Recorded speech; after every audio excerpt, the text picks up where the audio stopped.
샬롬. 2024년 4월 13일 토요일입니다. 기도하겠습니다. 주님, 오늘도 주의 말씀으로 하루를 시작합니다.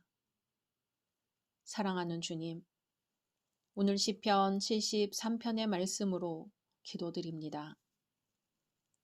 하나님께 가까이 함이 내게 복이라. 내가 주 여호와를 나의 피난처로 삼아 주의 모든 행적을 전파하리이다. 아멘. 주님, 오늘 주께로 더 가까이 나아갑니다. 주님과 가까이 함이 복인 줄 아오니 주께로 가까이 갈 때에 기쁘게 맞아 주소서. 우리의 피난처 되신 주님, 피할 바위 되시는 주님을 기쁨으로 전파하게 하소서. 예수님의 이름으로 기도드립니다. 아멘. 오늘의 말씀은 시편 73편입니다. 하나님이 참으로 이스라엘 중 마음이 정결한 자에게 선을 행하시나 나는 거의 넘어질 뻔하였고 나의 걸음이 미끄러질 뻔하였으니 이는 내가 악인의 형통함을 보고 오만한 자를 질투하였음이로다.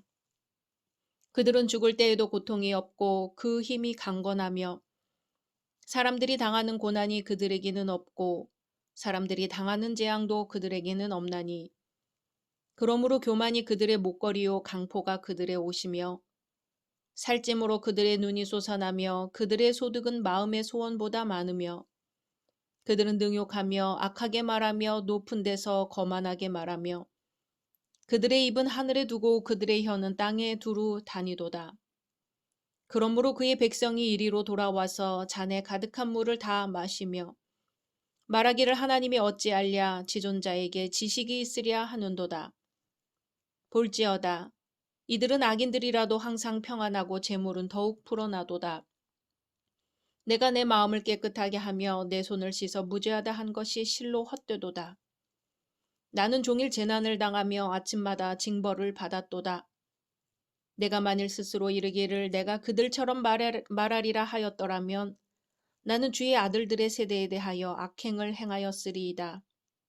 내가 어쩌면 이를 알까 하여 생각한즉 그것이 내게 심한 고통이 되었더니 하나님의 성소에 들어갈 때에야 그들의 종말을 내가 깨달았나이다.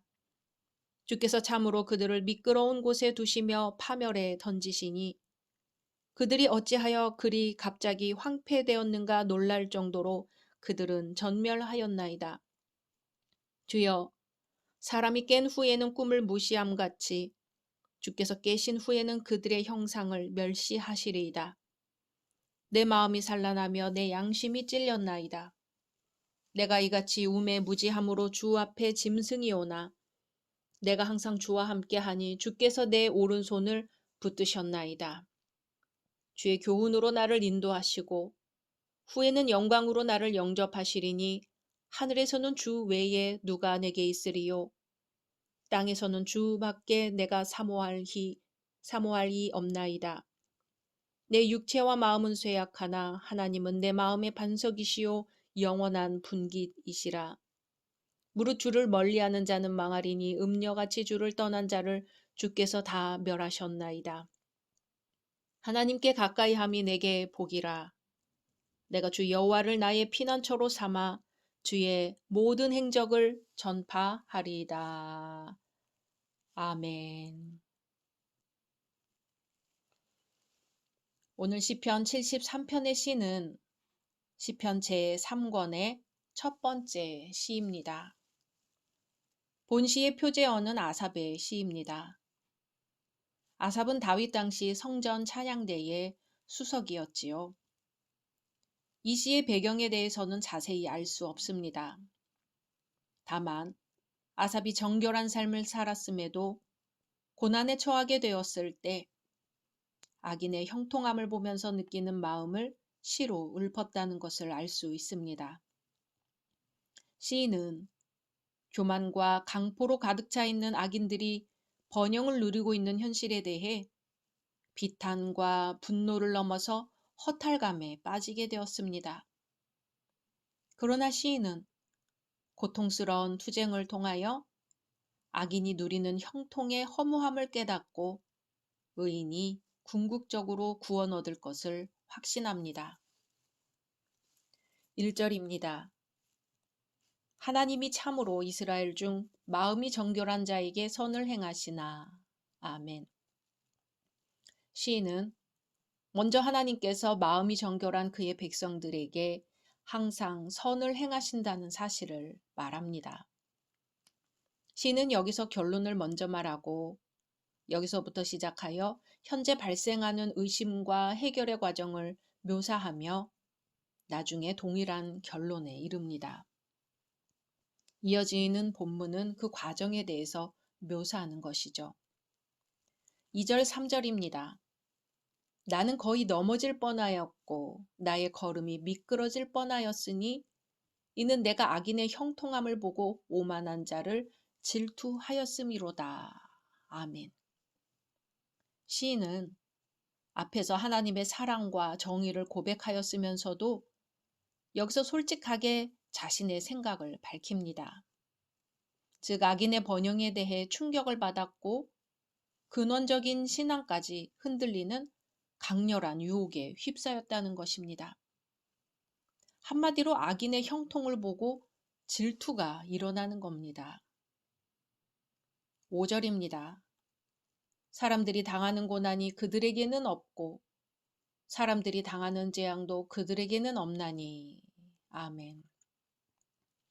시인이 보기에 악인들은 불행, 약함, 질병, 노동 등 모든 사람들이 마땅히 겪는 고통에서 면제되어 있는 것으로 보입니다.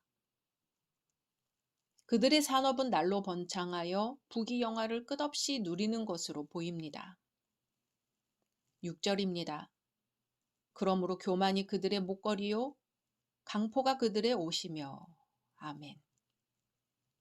악인들은 형통으로 말미암아 더 이상 하나님을 의지하지 않고 교만하게 자신을 뽐내며 살아갑니다. 10절 11절입니다.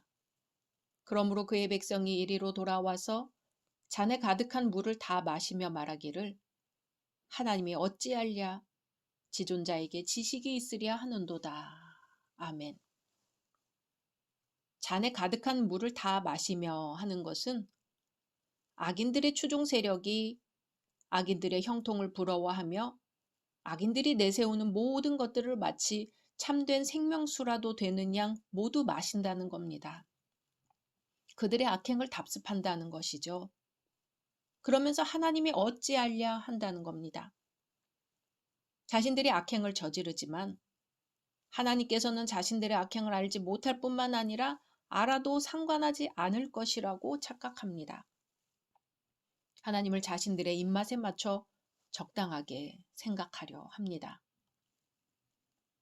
이제 시인은 앞에서 말한 악인의 영향력과 권세를 하나님만을 경배하려고 노력했던 자신의 상황과 비교하면서 회의에 빠집니다. 13절입니다. 내가 내 마음을 깨끗하게 하며 내 손을 씻어 무죄하다 한 것이 실로 헛되도다. 아멘. 자신이 성결하게 살아온 것이 무가치한 일이 아닌가 하고 의심하기 시작합니다. 또 정직하게 불의에 항거해온 자신의 삶에 대해 하나님께서는 과연 얼마나 알고 계시는가 하며 의심했을 것입니다. 악인의 형통과 비교해 볼 때 끊임없이 고난에 처해 있는 자신의 모습을 한탄합니다. 자기에게 닥쳐온 고난과 이해할 수 없는 하나님의 섭리에 대해 고통 속에서 몸부림치는 것이죠. 성도들은 종종 이러한 고통에 맞닥뜨립니다. 사단은 논리적인 설득력과 반박할 수 없는 실증을 제시하며 우리를 넘어뜨리려고 합니다. 그러나 시인은 자신이 그 시험을 어떻게 이겼는지 문제 해결의 열쇠를 발견합니다. 자신을 지탱해준 디딤돌이 있었음을 고백하는 것이죠. 15절입니다. 내가 만일 스스로 이르기를 내가 그들처럼 말하리라 하였더라면 나는 주의 아들들의 세대에 대하여 악행을 행하였으리이다. 아멘. 시인은 자신의 감정대로 행동하고 싶은 충동을 느꼈지만 다른 형제들을 생각해서 함부로 말하지 않았다고 합니다. 의심스러운 상황에 대해서 함부로 말하지 않고 절제했습니다. 해답을 찾을 때까지 기다렸습니다. 회의와 낙심 때문에 다른 사람과의 관계까지 포기하지 않았고 끝까지 해결점을 찾으려고 노력하였습니다. 다른 방도가 생각나지 않는다고 충동적으로 행동하지 않고 하나님의 뜻을 알기 위해 몸부림쳤습니다. 17절입니다. 하나님의 성소에 들어갈 때에야 그들의 종말을 내가 깨달았나이다. 아멘. 배교의 유혹에까지 시달리던 시인은 성소에 들어갈 때에 비로소 문제를 해결하게 됩니다. 여기서 성소에 들어간다는 것은 하나님께 기도드리는 것을 의미합니다. 시인은 자기 앞에 닥친 유혹에 대해 하나님의 뜻을 알기 위해 기도하였고 그 결과 응답의 복을 받았습니다. 시인은 성소에서 하나님의 위대하심과 영광에 사로잡히게 되고 드디어 전에도 알았지만 잊어버렸던 진리들을 기억하고 깨닫기 시작한 것입니다. 우리는 하나님 앞에 나아갈 때 비로소 인간의 모든 문제에 대한 해결의 실마리를 발견하게 됩니다. 자기의 이성과 사고를 통해 접근했을 때는 완전히 실패할 수밖에 없습니다. 시인은 성소에 나갈 때 비로소 영적으로 사고하기 시작했고 그때에 자기가 모든 사실을 끝까지 올바르게 생각하지 못했다는 것을 발견했습니다. 자신은 단지 악인의 형통만을 보았을 뿐이고 악인의 종말을 깨닫지 못했다는 것을 자각하는 것이죠. 그렇게 유혹을 극복하고 있습니다. 오늘날의 우리도 마찬가지입니다. 여러 모양의 시험이 닥칠 때마다 인간적인 방법으로 해결하려고 노력하지 말고 깨어 기도하면서 하나님의 도우심을 소망해야 합니다. 18절입니다. 주께서 참으로 그들을 미끄러운 곳에 두시며 파멸에 던지시니. 아멘. 믿음의 눈으로 현재 상황을 바라보기 시작하니 이제 원수들이 매우 위험한 위치에 처해 있다는 사실을 깨닫게 되었습니다. 그리고 비로소 하나님의 공의에 대해 확신합니다. 20절과 같이 하나님은 잠시 주무시는 것처럼 보일지라도 결국 하나님은 잠시 그들을 내버려 두셨다가 스스로 정죄에 이르도록 하신다는 겁니다. 시인은 결국 악인의 형통이 복이 아니라 하나님의 심판의 일부였음을 자각하게 됩니다. 21절입니다. 내 마음이 산란하며 내 양심이 찔렸나이다. 아멘. 시인은 인간적인 슬픔으로 인하여 그 문제의 이면에 있는 하나님의 뜻을 발견하지 못하고 도리어 원망하고 불평했던 자신의 태도를 회개합니다. 시인은 성소에서 인간적인 욕망과 감정에 휘둘렸던 자신을 발견하고 잘못을 시인하고 있습니다. 23절입니다. 내가 항상 주와 함께하니 주께서 내 오른손을 붙드셨나이다. 아멘. 쓰라린 경험을 통해 자신을 성찰한 시인은 드디어 새로운 눈으로 보게 됩니다. 고난과 고뇌를 통하여 오히려 하나님의 임재를 강하게 느끼는 기쁨을 발견합니다. 이제 시인은 25절에서 하나님만이 자신의 진정한 소원이라고 고백합니다. 하늘에서는 주 외에 누가 내게 있으리요? 땅에서는 주밖에 내가 사모할 이 없나이다 하는 것이죠. 시인은 이제 삶의 기초가 밑바닥에서부터 흔들리는 것 같은 날이 올지라도 하나님께서는 자신을 지탱해 주실 반석이며 영원하신 팔임을 고백합니다. 그리고 이제 새롭게 결단합니다. 28절입니다. 하나님께 가까이 함이 내게 복이라. 내가 주 여호와를 나의 피난처로 삼아 주의 모든 행적을 전파하리이다. 아멘. 시인은 자신의 쓰라린 경험을 되돌아보며 자기의 잘못과 고통의 원인이 하나님을 가까이 하지 못한 데 있었음을 깨닫고 새로운 헌신과 결단을 합니다. 하나님께 더욱 가까이 하기로 결심합니다. 하나님과 가까이 함이 복이요 자신의 피난처가 된다는 것을 깨닫고 마음을 새롭게 합니다. 사랑하는 열린 성도 여러분, 하나님을 가까이 하는 사람이 하나님의 인도하심을 받습니다. 하나님의 말씀을 가까이 하는 사람이 반석 같은 인생을 경험하게 됩니다. 하나님은 진실로 우리의 피난처이십니다. 하나님을 가까이 할 때 범사가 잘 됩니다. 하나님을 가까이 할 때의 무거운 짐이 벗겨집니다.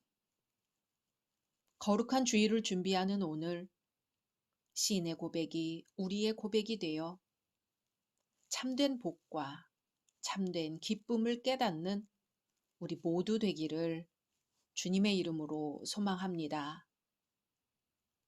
각자 말씀 묵상하신 후 주기도문으로 마치겠습니다.